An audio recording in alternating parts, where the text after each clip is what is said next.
On va maintenant s'attaquer au système de classement et d'étiquettes entre guillemets que l'on peut apposer sur les photographies.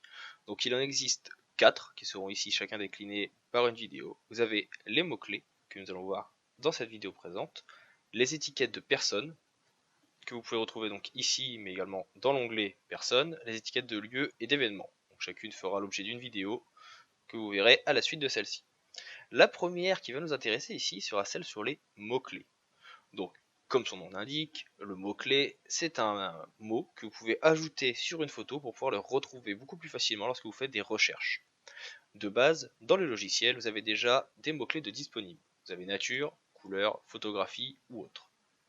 Vous pouvez, en venant cliquer ici sur le petit plus, créer de nouvelles étiquettes de mots-clés. Par exemple, vous pouvez venir créer une étiquette ami. Vous pouvez venir ajouter une icône, donc pour cela vous allez l'importer depuis votre ordinateur à partir d'un JPEG. Donc ça peut être assez sympathique, vous voyez, hop, je viens importer et on va prendre par exemple ici une image, une photo trouvée sur internet, je clique sur OK et vous voyez donc que mon icône, si je clique sur OK, elle aura cette image. Vous allez choisir la catégorie dans laquelle vous voulez que ce mot-clé apparaisse, donc est-ce que ça sera dans nature, couleur, photographie ou autre, le nom de celle-ci et la remarque. La remarque c'est une sorte de légende, ce seront par exemple ici les photos de mes amis. Rajouter un S et je clique sur OK. Vous voyez donc que dans la catégorie amis, enfin dans la catégorie autre, j'ai donc une catégorie amis, mot-clé qui est apparu. Vous pouvez également venir créer de nouvelles sous-catégories. Là ici nous avons créé une étiquette, mot-clé, mot-clé. Vous avez également la possibilité de créer donc des sous-catégories. Donc par exemple ici, comme sous-catégorie, ça peut être par exemple, je ne sais pas, une région, donc par exemple Picardie, même si cela pourrait être refait par la suite avec les étiquettes de lieu. Donc ici, voilà, dans autre, vous avez donc une étiquette Picardie qui peut être créée. Vous pouvez la déplacer et vous pouvez ajouter des mots-clés dans, mots-clés qui sont créés là, dans les sous-catégories. Et enfin, vous avez les étiquettes catégories, ici, qui sont donc comme nature, couleur, etc. Vous pouvez venir choisir une couleur, vous avez le nuancier, vous pouvez le faire en hexadécimal, en TSL, donc teinte, saturation, luminosité ou en RVB, suivant vos besoins. Vous choisissez le nom de votre catégorie, on va l'appeler par exemple 01 exercice.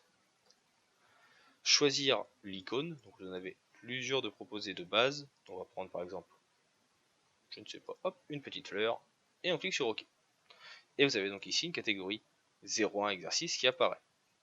Dans cette catégorie, je vais venir rajouter la catégorie amis qui sera orange, qui comportera également la catégorie Picardie.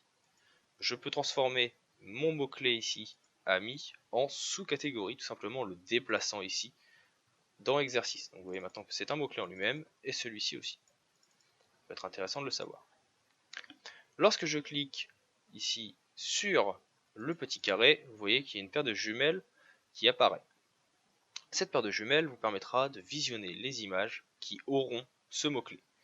Par exemple, maintenant, si je viens sélectionner les photos de mon ami Robin, il y en a quelques-unes, je clique sur la première et je vais jusqu'à la dernière en cliquant sur majuscule, eh bien, je peux les faire glisser ici dans Amis, exercice. Si je viens voir les photos de exercice en cliquant sur les jumelles, vous voyez que les deux dossiers Picardie et Amis ont également été cochés. Donc cela permet de visionner tout ce qu'il y a dans exercice. Mais je peux décocher par exemple exercice et cocher uniquement Amis. De cette façon, je ne verrai que les photos présentes dans Amis et pas dans Picardie. Pour que ce soit plus compréhensible, on va prendre un autre exemple. On va prendre par exemple les photos ici, hop, que j'ai pris chez moi, des animaux.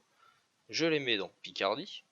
On va renommer pour l'occasion ici, donc, à l'aide d'un clic droit, modifier animaux, histoire d'être un petit peu plus raccord. Hop, animaux, non pas animaux, ça marche moins bien. Oui, voilà. Vous voyez que si je viens cocher exercice, nous voyons toutes les images. Si je coche uniquement amis, nous ne voyons que les photos de mon ami. Et si je coche animaux, nous ne voyons que les photos des animaux. Donc voilà comment fonctionnent assez simplement les mots-clés. Vous voyez que vous avez la possibilité encore ici d'importer, déjà de modifier les noms des mots-clés suivant les catégories que vous avez sélectionnées. Ça, je ne vais pas revenir dessus. la possibilité d'importer des mots-clés à partir du fichier, si jamais vous avez enregistré un fichier comme nous avons vu dans les vidéos précédentes, d'enregistrer les étiquettes de mots-clés dans un fichier si jamais vous voulez les ouvrir dans une autre version de Photoshop Element 15 ou si vous les ouvrir sur un autre ordinateur. Vous pouvez afficher ou réduire ou développer les icônes si vous en avez plusieurs. Et vous pouvez enfin également tout simplement ici venir afficher une grande icône comme c'est le cas pour Rami quand nous avons mis une petite image. Ça permet de vous repérer un petit peu plus facilement. Pour gagner du temps, vous pouvez également venir cliquer sur plus ici pour venir ajouter une étiquette de mots-clés assez rapidement. Petite anecdote qui peut être utile. Si vous venez prendre une photo, faire un clic droit, vous voyez également que vous avez la possibilité de supprimer les étiquettes de mots-clés. Vous avez ici tous les mots-clés dans lesquels la photo de Robin apparaît. Vous avez Ami. Si vous cliquez sur celle-ci, eh bien, vous voyez que cette photo où il transporte une personne, elle n'apparaît plus à cet endroit.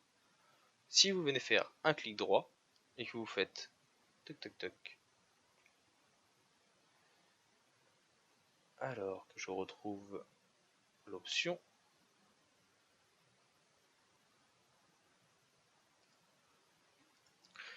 autant pour moi, c'est pas le clic droit, je fatigue un petit peu. C'est ici, donc vous venez sélectionner votre photo, vous avez étiquette d'image, ajouter des mots-clés, vous avez ici vos catégories déjà disponibles, et nous si on veut qu'elle apparaisse par exemple dans Amis, vous cliquez sur Amis et sur Ajouter. Et vous voyez donc maintenant que la petite fleur de notre exercice apparaît, c'est la catégorie, on sait qu'on est dans la catégorie exercice, et que nous sommes dans Amis, donc qui est le mot-clé qui est utilisé. Ici vous voyez, petite fleur, animaux pour le mot-clé utilisé. Donc voilà pour la première utilisation de recherche de Photoshop Element Organizer 15 qui est les mots-clés. Dans la vidéo suivante, nous verrons les étiquettes de personnes et la page qui la concerne. Vous verrez ici qui est assez simple d'utilisation et qui vous permettra de classer au mieux les portraits de vos amis ou de votre famille. Je vous dis à tout de suite pour cette prochaine vidéo.